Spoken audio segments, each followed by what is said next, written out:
Imagine it's 1995. You're living in a quiet suburb of Bangalore. The city isn't the tech capital it is today. It's a place of sprawling gardens, colonial bungalows, and deep, unlit stretches of road.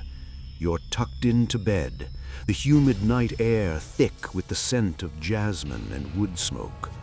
Suddenly, there's a knock. It's not a frantic bang, it's a gentle, polite tap. And then you hear it. Your mother's voice, your sister's voice, maybe even the voice of your wife, who is sitting right there in the room next to you. The voice from outside says your name. It sounds hurt. It sounds like it needs you. But you don't move. You don't breathe, because you know the rule.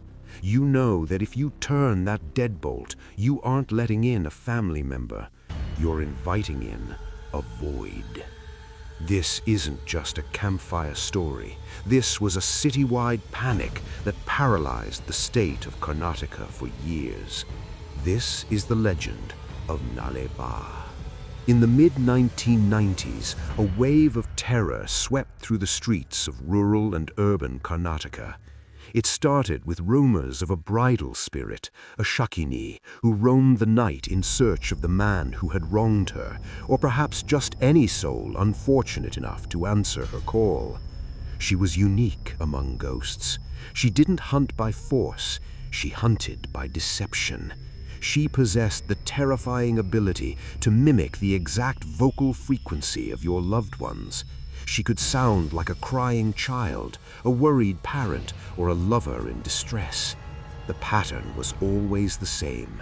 A knock at midnight, a familiar voice calling out, and if the door opened, nothing, just an empty street and a lingering smell of sulfur. But the person who opened that door, they would wither away within days. Some say they would simply vanish, leaving their slippers on the porch. Others say they would be found dead, their faces frozen in a mask of absolute, soul-crushing terror. The people of Bangalore did the only thing they could to protect themselves. They realized the spirit followed a peculiar ancient code of etiquette. She could only enter if she was invited or if she was not explicitly told to leave. So they began to write on their doors. Using red chalk or charcoal, they scrawled 2 words in the Kannada script, Nale ba, come tomorrow. It was a clever, desperate trick. When the witch arrived at the door, she would read the sign. Being bound by the laws of the spirit world, she would obey. She would turn around thinking, I will come back tomorrow. But of course, when tomorrow came, the sign was still there. A loop of protection, a trick of grammar that kept a monster at bay. But to truly understand why a sign can stop a spirit, you have to understand who she was before she became a shadow. In the deep lore of the South, she wasn't born from malice. She was born from a broken promise. They say she was once a girl named Rathna, a daughter of the soil, whose beauty was a song that the whole village sang. She was days away from her wedding. Her hands were stained with fresh henna. Her bridal sari, a deep blood-red silk, was laid out on her bed. She was waiting for her tomorrow. But the night before the ceremony, the stars turned cold. Her groom was taken, some say by a rival's blade, others by the treacherous currents of the river. Rathna didn't cry. She simply sat by the window, wearing her red silk, and waited. She waited until her heart stopped beating. She died holding on to a tomorrow that never arrived. Now she is a Sumangali spirit, the eternal bride. She isn't just knocking, she is searching. When she mimics the voice of your mother or your sister, she is testing the air, trying to find the one voice that belonged to the man she lost. When a man answers the door, she sees a glimmer of hope, but the moment she looks into his eyes and realizes he is a stranger, her grief curdles into a violent, supernatural rage. The reason Nale Ba "Come tomorrow" works is the most tragic part of the legend, because she died waiting for a wedding day that was always one day away. She is bound by her own hope. When she reads those words on your door, a flicker of her human soul awakens. She thinks perhaps he is not here today, but he will be here tomorrow. She isn't being tricked by the sign, she is being comforted by it. It gives her a reason to keep waiting, rather than a reason to destroy. Fast forward to the present day. Meet Arjun. He's a skeptic. He's a documentary filmmaker who grew up hearing these superstitious bedtime stories and hated them. To him, Nale was just a symptom of mass hysteria, a way for poor villagers to explain away missing persons or sudden illnesses. To prove his point, Arjun decided to film a night in the life of an abandoned village on the outskirts of the city, a place where the red Nale signs were still visible, faded and peeling on the rotting wood of old houses. He set up his cameras in a small one-room stone hut. He had his high-end audio gear, his thermal imaging, and his smug confidence. "It's 1 a.m., Arjun whispered into his lapel mic.